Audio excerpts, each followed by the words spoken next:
സംസ്ഥാനത്ത് മഴ മുന്നറിയിപ്പിൽ മാറ്റം. വിവിധയിടങ്ങളിൽ ഒറ്റപ്പെട്ട അതിശക്തമായ മഴ തുടരുകയാണ്. 8 ജില്ലകളിൽ യെല്ലോ അലർട്ട് പ്രഖ്യാപിച്ചു. സൻസ ശോഭാചന്ദ്രൻ വിവരങ്ങൾ നൽകും. സൻസ, ഏതൊക്കെ ജില്ലകളിലാണ് ഓറഞ്ച് അലർട്ട്? മറ്റു വിശദാംശങ്ങൾ. അജയ്, സംസ്ഥാനത്ത് ഒറ്റപ്പെട്ട അതിശക്തമായ മഴ തുടരുന്ന ഒരു സാഹചര്യമാണുള്ളത്. ഇന്ന് 8 ജില്ലകളിലാണ് യെല്ലോ അലർട്ട് പ്രഖ്യാപിച്ചിരിക്കുന്നത്. കണ്ണൂർ, ഇടുക്കി, കോട്ടയം, ആലപ്പുഴ, പത്തനംതിട്ട ജില്ലകളിലാണ് പുതിയതായി യെല്ലോ അലർട്ട് പ്രഖ്യാപിച്ചിരിക്കുന്നത്.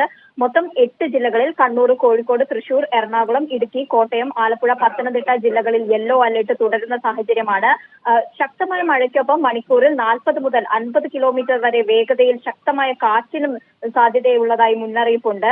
കൂടാതെ തന്നെ ഉയർന്ന തിരമാലയ്ക്കും കടലാക്രമണത്തിനും സാധ്യതയുള്ളതുകൊണ്ട് കേരള തീരത്ത് 16 വരെ മത്സ്യബന്ധനത്തിന് വിലക്കേർപ്പെടുത്തിയിട്ടുണ്ട്. വരും ദിവസങ്ങളിലും ഇത്തരത്തിൽ മഴ തുടരുന്ന ഒരു സാഹചര്യമാണ്.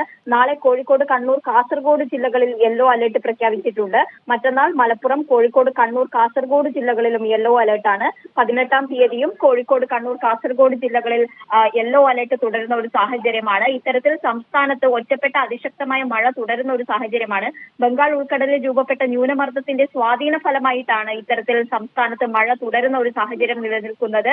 ഡാമുകളിലും സംസ്ഥാനത്തെ വിവിധ ഡാമുകളിൽ ഇപ്പോഴും റെഡ് അലർട്ട് തുടരുന്ന സാഹചര്യമുണ്ട്. അതുകൊണ്ട് തന്നെ ഡാമുകൾക്കരികിലുള്ളവരൊക്കെ ജാഗ്രത പാലിക്കണമെന്ന നിർദ്ദേശമുണ്ട്.